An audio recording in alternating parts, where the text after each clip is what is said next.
dar. Que você pudesse curvar a sua fronte agora para que nós pudéssemos orar.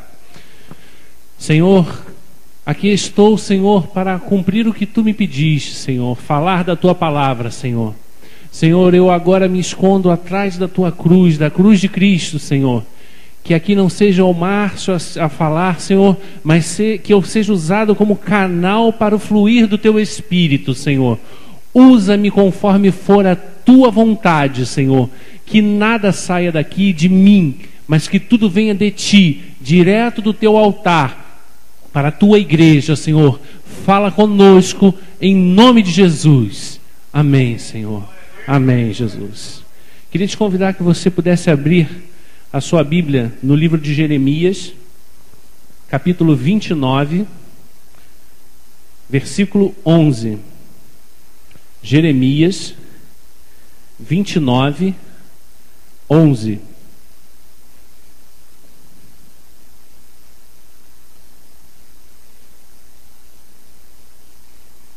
Amém?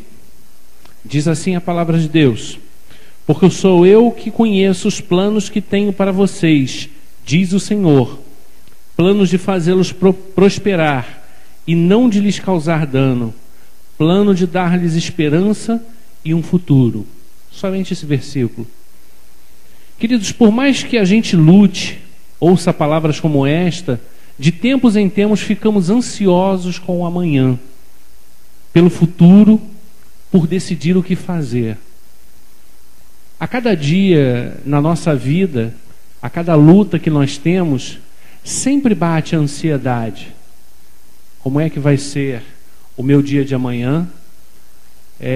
Como é que eu vou superar esses problemas? Quando que esses problemas vão passar? Todo dia nós somos pegos por isso. E quando paramos para pensar sobre o futuro, é mais comum nos preocuparmos com ele do que sonharmos. Será que é só eu que sou assim ou mais alguém pode dizer eu também sou assim? A maioria de nós para pensar no futuro e se preocupa mais do que sonha. Mas por que isso? Por que será que nós nos preocupamos tanto com o futuro em vez de sonharmos? Porque a Bíblia nos manda sonhar, Deus nos manda sonhar. Muitas vezes nós deixamos que o nosso eu comece a falar mais alto. Existe um futuro que está muito longe e que você pode influenciar desde já orando. Exemplo, para os jovens: com quem eu vou casar? Quem será o meu futuro marido, a minha futura esposa? E depois, e para os casais jovens, os que já estão casados, como serão meus filhos? Quando eu terei filhos? Para os mais maduros, né, eles começam a pensar no futuro profissional. Esses são os pensamentos que sempre temos. Sempre em nossas vidas nós começamos a pensar e a bolar e a preocupação começa a bater. Há homens que se preocupam tanto com o futuro que se esquecem do presente. E aí a gente começa a ser pego por um enredo do nosso dia a dia. E aí eu te pergunto: você está orando pelo seu futuro?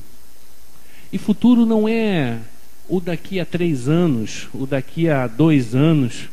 O futuro é amanhã. Amanhã já é futuro para você. Como você começa o seu dia? O futuro é daqui a 2 horas.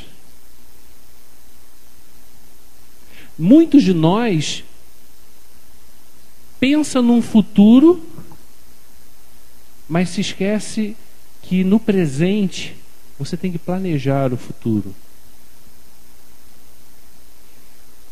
Existe um futuro imediato, o amanhã, este ano. Como será? O amanhã, às vezes, é cheio de expectativas boas. Você, às vezes, pode estar esperando uma proposta de um emprego melhor.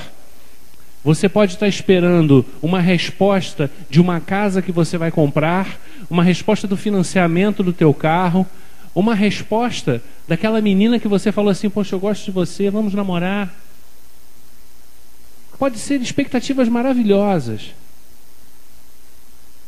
Expectativas essas que nos levam a nos preocupar com essas coisas. Mas aí eu queria te perguntar uma coisa. Esse futuro, esse amanhã, como você trata ele? Como você tem tratado esse amanhã? É diante de Deus? O amanhã geralmente é cheio de incertezas e às vezes é cheio de temores. Há pessoas que não conseguem planejar um amanhã pensando que pode acontecer algo de ruim. Eu conheço pessoas que quando você vai falar, não, olha só, faz isso, ela já responde, não, olha só, se eu fizer isso, fulano vai falar isso, fulano vai falar aquilo, fulano vai falar aquilo outro. Não sabe o que vai falar. Há pessoas que têm temores de enfrentar o futuro. Querido, o seu futuro pertence a Deus. Pense nisso, o seu futuro é de Deus. Deus sabe de todas as coisas. Jeremias, ele fala aqui no versículo, porque sou eu que conheço os planos que tenho para vocês. Queridos, os planos de Deus para nós são infinitos. Jesus, quando veio à Terra, ele nos deixou uma mensagem, que nós faríamos muito mais do que ele fez. Você já parou para pensar o que Jesus fez no tempo que ele teve de ministério? As coisas que ele, os milagres que ele fez, as conversões que ele promoveu. Você já parou para pensar nisso? E ele nos deixa o seguinte recado: vocês farão muito mais do que eu fiz. Mais incrível ainda é a velocidade com que passamos de uma expectativa para outra. Basta uma notícia ou uma palavra. Uma palavra às vezes nos desestabiliza. Uma palavra que você dá para o teu irmão, ela desestabiliza o teu irmão.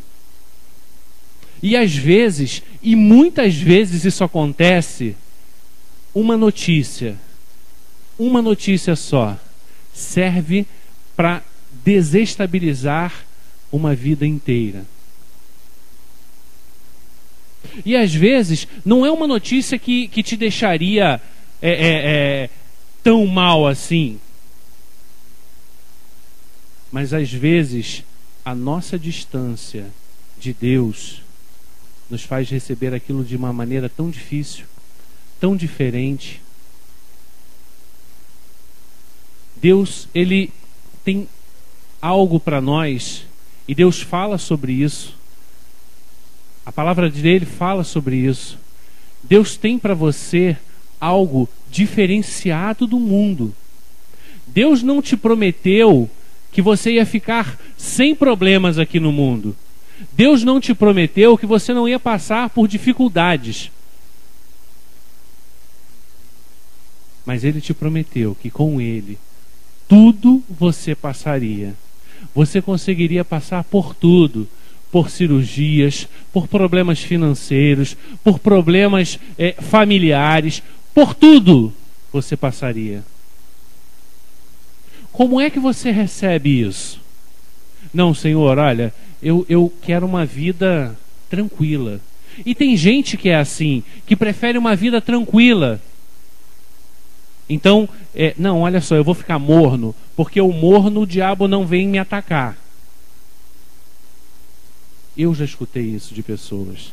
Não, Márcio, olha, eu não quero muito envolvimento na obra, porque toda vez que eu vou me envolver na obra, me dá problema.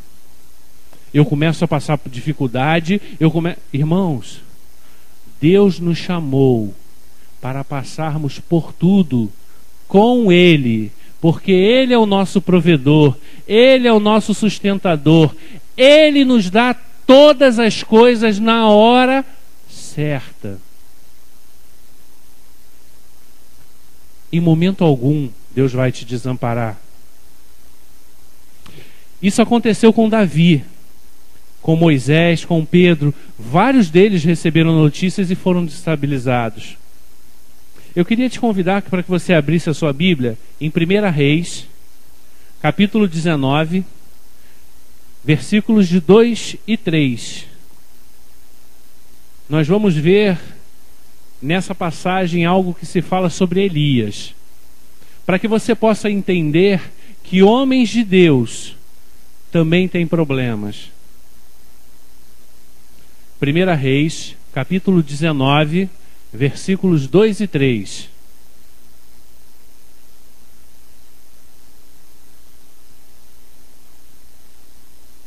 Diz assim a palavra de Deus: Por isso, Jezabel mandou um mensageiro a Elias para dizer-lhe que os deuses me castiguem com todo rigor se amanhã, nesta hora, eu não fizer com a sua vida o que você fez com a vida deles. Elias teve medo e fugiu para salvar a vida. Em Berseba de Judá, ele deixou o seu servo. Queridos, Elias tinha acabado de derrotar mais ou menos 850 profetas de Baal. Ele conseguiu vencer um homem com Deus, conseguiu vencer 850 profetas de deuses mundanos, deuses pagãos. Por causa de uma mensagem de uma mulher, ele tremeu. Elias fugiu. Isso é para que vocês possam entender que uma notícia, uma ameaça, pode fazer com a vida de um servo de Deus. Elias era servo de Deus. Deixou de ser servo de Deus por causa desse medo? Não. Só que ele se amedrontou. Ele se esqueceu do Deus que fez com que ele ganhasse uma luta contra profetas de deuses pagãos. Elias não parou para pensar assim: eu venci ontem, mas Deus amanhã vai me dar outra vitória, e depois de amanhã ele vai me dar outra, e depois ele vai me dar outra. Elias se amedrontou.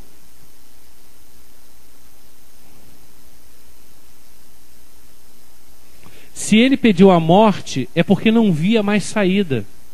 Ele mesmo já tinha se sentenciado.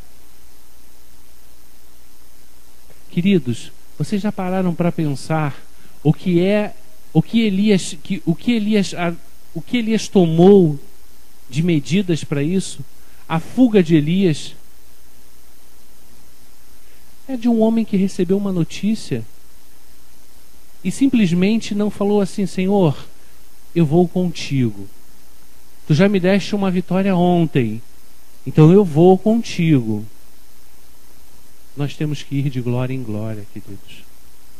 Nós temos que estar de glória em glória, caminhando no Senhor, sempre. Jezabel deu uma sentença contra Elias. Qual é a sua sentença? Qual a sentença está sobre a sua cabeça? Sentença de morte? Falência familiar? Desemprego? Fracasso? Queridos, eu vou te contar uma realidade que eu não preciso ir no meio evangélico, sobre fracasso. Hoje uma das maiores empresas do mercado eletrônico, que é a Apple, surgiu de um fracasso. Steve Jobs, que era o antigo dono da Apple, ele era um profissional, e na época a Apple era uma empresa fracassada. Agora me diz uma coisa, Steve Jobs conseguiu vencer. E infelizmente Steve Jobs não tinha Deus. Quanto mais você, que tem o Senhor dos Senhores na tua vida, que tem Deus, que tem aquele que te prometeu tudo, que você pode passar por tudo nessa vida. Quanto mais você pode passar. Uma derrota aqui, uma derrota ali, não é nada, você está numa guerra. Uma guerra é feita de várias batalhas. Não quer dizer que você perdeu uma batalha, que você perdeu a guerra. Para que abaixar a cabeça? Para que você vai abaixar a sua cabeça?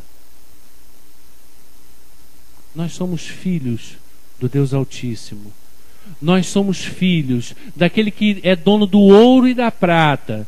Então, meu irmão, nunca abaixe a sua cabeça, porque Cristo, mesmo crucificado, Ele não abaixou a cabeça. Ele falou assim: se essa é a missão que o Pai me deu, eu vou cumpri-la. Queridos, você foi comprado com o sangue de Cristo, com o sangue do Cordeiro. Imagine o que é para Deus dar um filho, ver um filho sofrer. O sofrimento de Cristo não é em vão. Não foi em vão e nunca vai ser em vão, porque Ele morreu para que você, para que eu tivéssemos a salvação.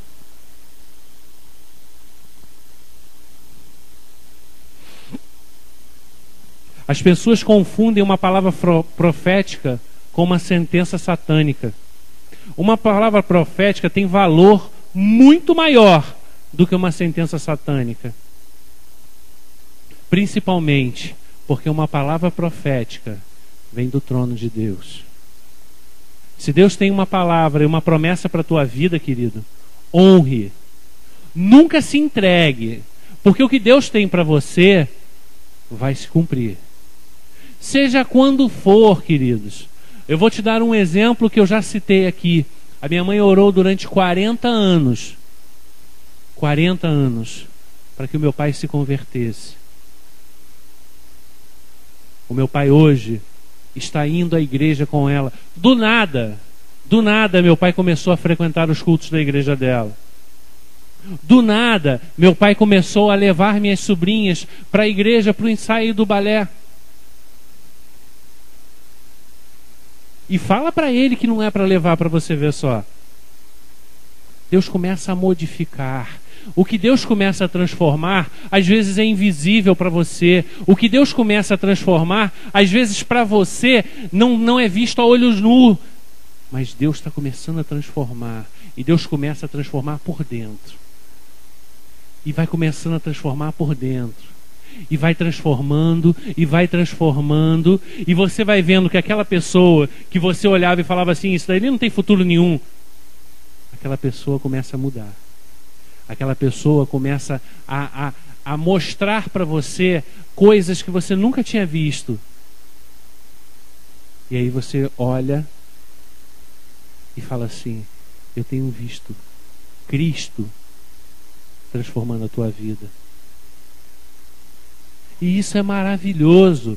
Mas para que isso aconteça, nós temos que estar no centro da vontade de Deus. Não adianta eu tentar fazer alguma coisa de mim mesmo.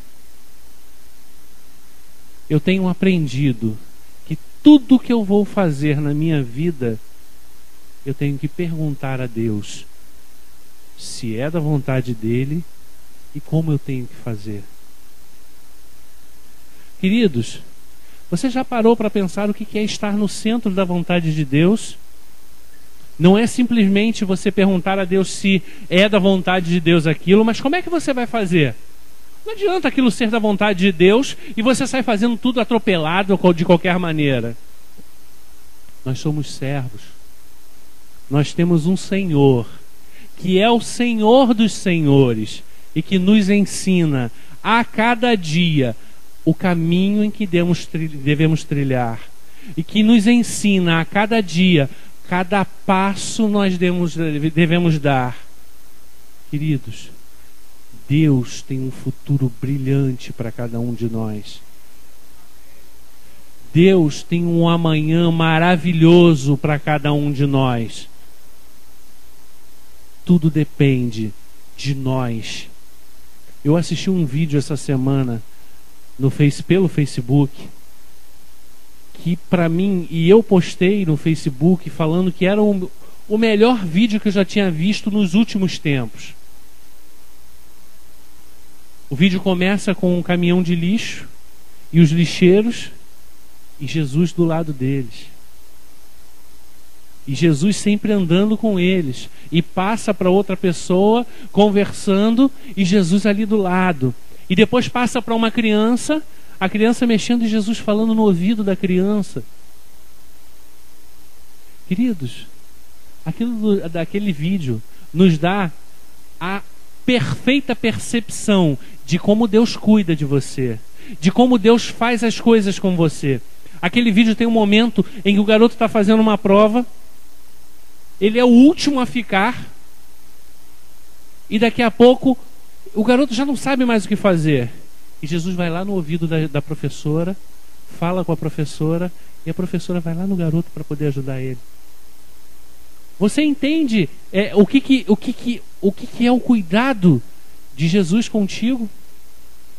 É a esse nível milimétrico que Jesus cuida de você.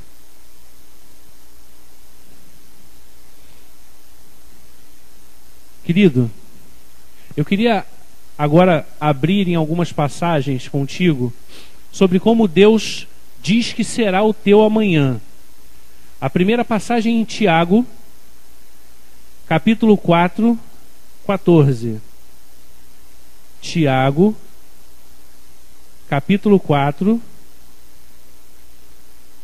versículo 14.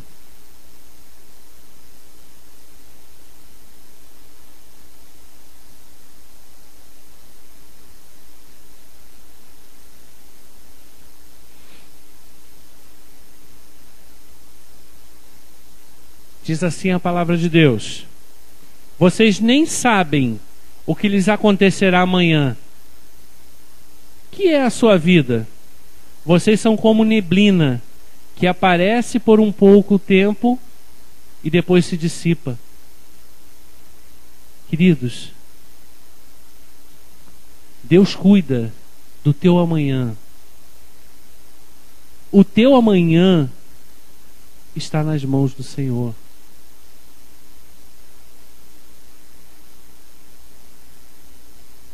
Vocês nem sabem o que lhes acontecerá amanhã. Nós não sabemos, mas Deus sabe. Deus sabe o que vai acontecer amanhã. Deus sabe pelo que você vai passar amanhã. Deus sabe o que vai te acontecer amanhã. E às vezes, o que vai acontecer contigo amanhã, Deus já começa hoje a te livrar. Deus já começa hoje a te preparar, porque amanhã vai ser muito bom e você tem que estar bem para que você possa receber aquilo. Deus já começa a te preparar, querido. Vamos lá, 1 Samuel 11, 9. 1 Samuel, capítulo 11, versículo 9.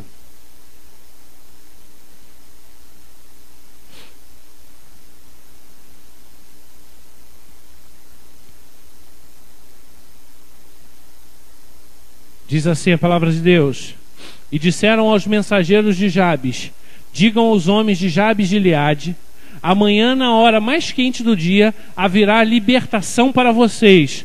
Quando relataram isto aos habitantes de Jabes, eles se alegraram. Queridos, amanhã os teus inimigos serão destruídos. É promessa. Ah, Márcio, mas quando é o amanhã? É o amanhã. O amanhã, ele é atemporal para Deus.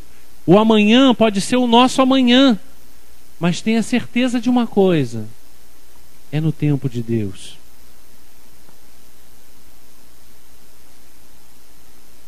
Salmo 91, 7 diz: mil poderão cair ao teu lado, 10.000 à tua direita, mas nada o atingirá. Amanhã você será protegido, porque 1.000 cairão à tua direita, 10.000 à tua esquerda, mas você não será atingido. Amanhã haverá abundância de alimento.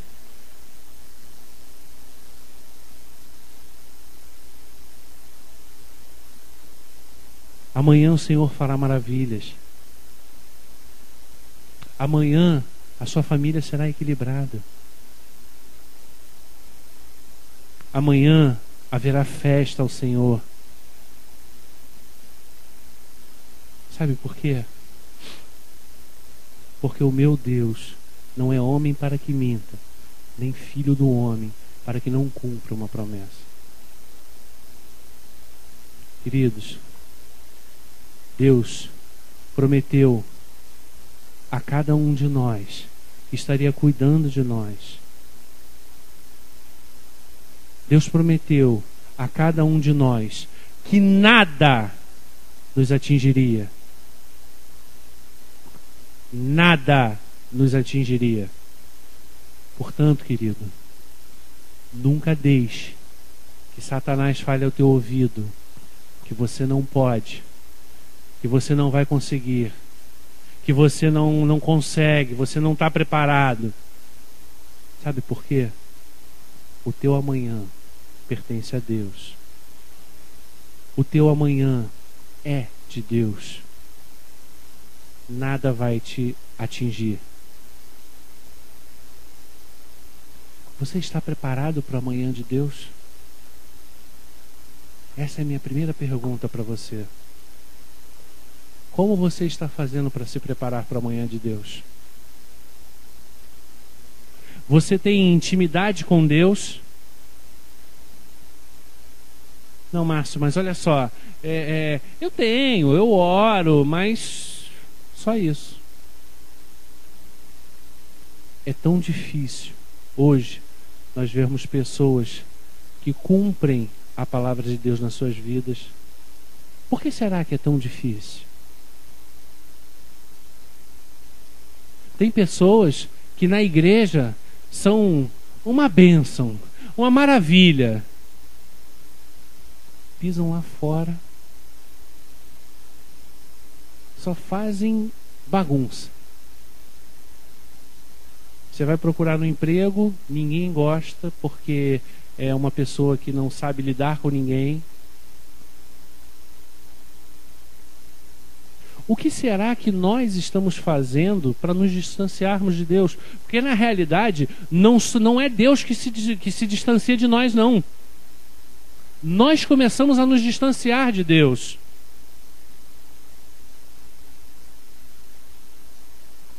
Deus jamais vai te colocar para escanteio. Nós é que nós colocamos para escanteio. Quando deixamos de cumprir a palavra, quando deixamos de orar, quando deixamos de viver o que Deus quer que nós vivamos. E por muitas vezes pessoas perdem o dia de amanhã porque preferem viver o hoje. Tem pessoas hoje que preferem viver o hoje. Não, Márcio, olha só, o amanhã deixa que eu vivo depois. Eu quero viver o hoje. O que eu posso fazer para poder viver o hoje? Não, hoje tem um monte de festa para eu ir. Hoje tem churrasco para eu ir. Tem praia, está fazendo sol lá fora, tem praia. E em momento algum se lembra daquele que foi pregado na cruz pela sua vida. Deus jamais se afasta de nós. Uma vez eu perguntei isso a um jovem: queridos, o que Deus te fez? Não, Deus não me fez nada não, Márcio. Mas então por que você está afastado dele? Ah, não, mas olha só, mas tem um irmãozinho lá na igreja. Eu falei assim, mas eu não estou falando de irmão. E querido, aprenda uma coisa: nunca vislumbre uma pessoa e ache que ela é somente ela que você deve se espelhar. porque homens são falhos. Tenha Jesus como o teu alvo. Tenha Jesus como o teu espelho. Paulo fala isso. Sejam meus imitadores assim como eu sou de Cristo. Paulo não simplesmente falou assim, olha só, podem me imitar porque eu sou o suprassumo. Paulo virou e falou, sede meus imitadores, assim como eu sou de Cristo. Olhe para Jesus. Você quer ter um amanhã maravilhoso? Olhe para Jesus. Você quer ter um futuro brilhante? Olhe para Jesus. Você quer que o teu futuro seja um futuro reconhecido pelas pessoas? Olhe para Jesus. Jesus é o centro do nosso alvo e é nele que nós devemos mirar. Jesus nunca vai fazer com que você erre a mira. Se você estiver mirando nele, ele vai te ajudar, ele vai segurar para você a tua mira, vai falar assim, não, meu filho, olha só, calibra aqui, bota aqui, ó, aqui você acerta certinho, ó.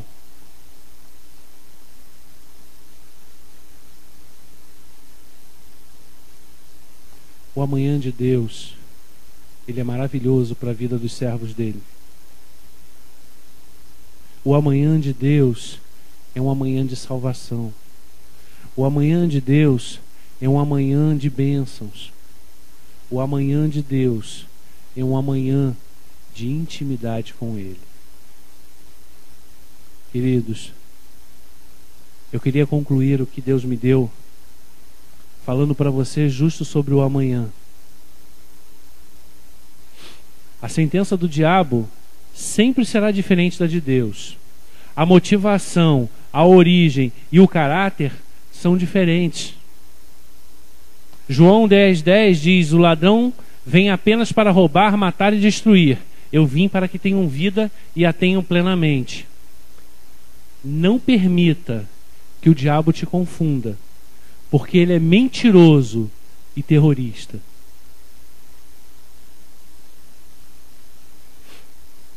Jezabel não destruiu Elias, e o diabo ou seu opositor não vai destruir você. Houve amanhã para Elias, e depois de amanhã, até ele ser arrebatado, e ninguém conseguiu impedi-lo, e o seu opositor também não vai impedir você. Elias, ele se amedrontou, mas a mentira que o diabo fez com que Jezabel plantasse na vida dele não frutificou, porque Elias teve um amanhã. Por mais que a sua sentença pareça ser irrevogável a uma instância superior, recorra a ela. A última palavra sempre é de Deus. Você tem um excelente advogado. Jesus Cristo é o seu advogado. E por último, o seu amanhã tem que ser um amanhã em Cristo. O seu amanhã tem que ser um amanhã em Cristo. Porque se o seu amanhã não for em Cristo, vai ser um amanhã como qualquer outro dia. Você simplesmente vai cair na mesmice de todos os dias. Eu queria te convidar agora que você curvasse a sua cabeça. Se essa palavra tocou o teu coração, que você colocasse a mão no teu coração e que você orasse junto comigo. Senhor nosso Deus, o que tu colocaste no meu coração foi falado, Senhor. E eu creio, Senhor, que a tua palavra não voltará vazia, porque assim tu o dizes, Senhor. Senhor, eu tenho certeza que vidas foram tocadas, que vidas aqui, Senhor, vão começar a vislumbrar um amanhã diferente, um amanhã com mais esperança, um amanhã contigo, Senhor. Senhor, muito obrigado porque Tu ainda falas conosco. Muito obrigado porque Tu és o nosso Deus. E acima de tudo, muito obrigado porque Tu podes nos dar a esperança de termos um amanhã. Senhor, que Tu possas continuar conosco e que Tu possas fazer com que as nossas vidas possam continuar a ser abençoadas. Em nome de Jesus. Amém, Senhor. Amém. Querido, eu queria te convidar que você virasse para o seu irmão e falasse assim: irmão, o teu amanhã vai ser diferente.